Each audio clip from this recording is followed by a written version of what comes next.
So today I want to talk about 5-star running backs not wanting to carry the ball 30 times a game.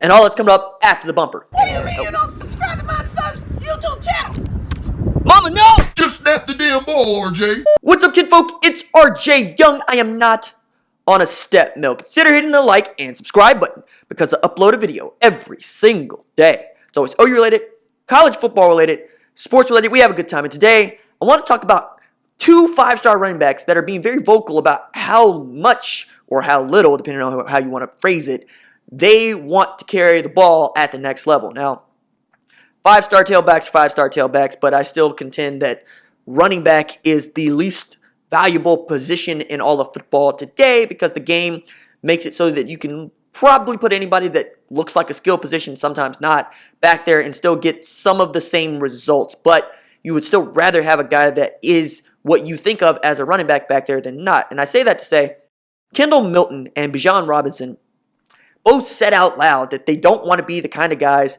that carry the ball 30 times a game in college. They don't want to be workhorse backs. And on the surface, I get that. I get that you don't want to wear your body down so that when you get to the next level, you still have something to give. But the idea that you're going to carry the ball 30 times a game in college or get even 30 touches in college is ridiculous. And I wrote this stuff down because I was really like, what football are they watching that they think that they're going to carry or touch the ball 30 times a game at any position not named quarterback? Like, check it out. So, Zeke Elliott led the league in rush attempts at the next level in NFL 2016 with 322 and in 2018 with 304, right? In his last 2 years at Ohio State College, the level that those guys are going to get to, he carried the ball 273 times and 289 times, which sounds like a lot. Sounds like a lot. But it's really just 20 carries a game, 20 times that he carried the football in a game, which is also right in line with what the Cowboys did in Dallas with him.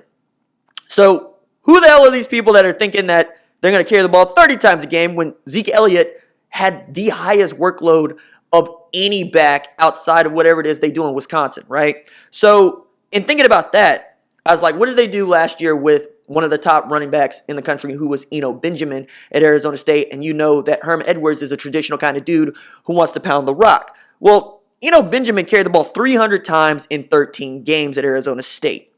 Sounds like a lot. It's really just 23 carries a game. Now, that was last year. Who knows what he'll do this year?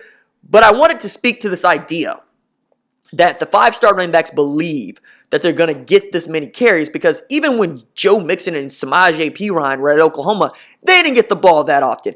And because you're joining a class usually with 2 quality running backs, you're going to split the carries and you're not going to get the wear and tear on body that you think.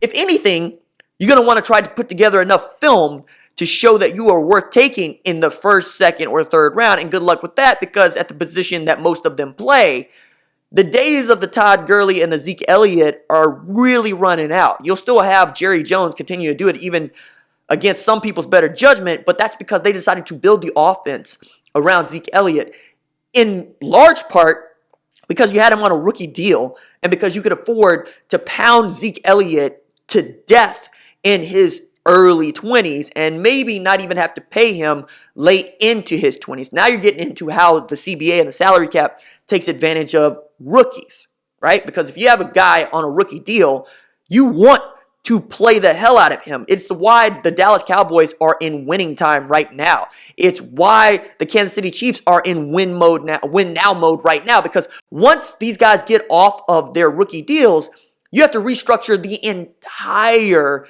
NFL roster because the salary scale for quarterbacks is ridiculous as veterans. They eat up a lot of your cap, right? And it's a hard cap league in the NFL, which means that you can't go over. It means there is no luxury tax. It means that you have to stay under this number. And every time you see a team pay a veteran quarterback, you know that the talent around him is really going to be much younger and maybe not as good because, well, they haven't been playing in the league for that much longer and the maturity needs to come in. Whereas if you have a rookie quarterback, you can afford to surround him with veteran talent at wide receiver on the offensive line, even in the backfield if that's what you want to do, and particularly on the defensive side of the ball. It's the reason why Jared Goff was actually pretty good because he had veterans around him and he had guys like Todd Gurley to hand the ball to, and he had this defense that had Aaron Donald on it, right? Now, look around, you'll say, okay, RJ, Drew Brees is pretty good with the Saints. Yeah, but outside of Alvin Kamara and what, Michael Thomas? You got a bunch of dudes out there. A bunch of vets on minimums and a bunch of rookies, right? Even Mark Ingram needed to be shipped out because you're not going to pay him. Can't. Not and keep Drew Brees on the money that he has. Aaron Rodgers only had one guy in Devontae Adams that he could really throw the rock to that he felt good about. Jimmy Graham just wasn't that guy. Then you're talking about they needed to ship Clay Matthews out on the other side of the ball, and they needed to get younger. So they went and got Rashawn Gary. You see where I'm going with this? So you can see how the cap works, and you can see how even at a low level, I think recruits need to better understand what it is that they say that they want and what it is they think they're getting into, because that's just what it is, right? Because as a parent, what I would tell kids is, well, I'm not a parent. If I was a parent, I would tell kids, it ain't going to be like that. It would be simply, look, it is what it is for now. It's going to play out the way that it plays out. If anything, you want to go to a program that has contended for a college football playoff spot in the last 3 to 4 years, and you want to join with a back that you know is good, and you guys get to be friends, and you get to go about it the way that perhaps Jason McClellan and Seth McGowan will go about it in the 2020 class, right? That's an ideal match or an ideal tandem, because both of those dudes want to get to the NFL. Both of those guys will probably get to the NFL if they stay the course and they stay healthy.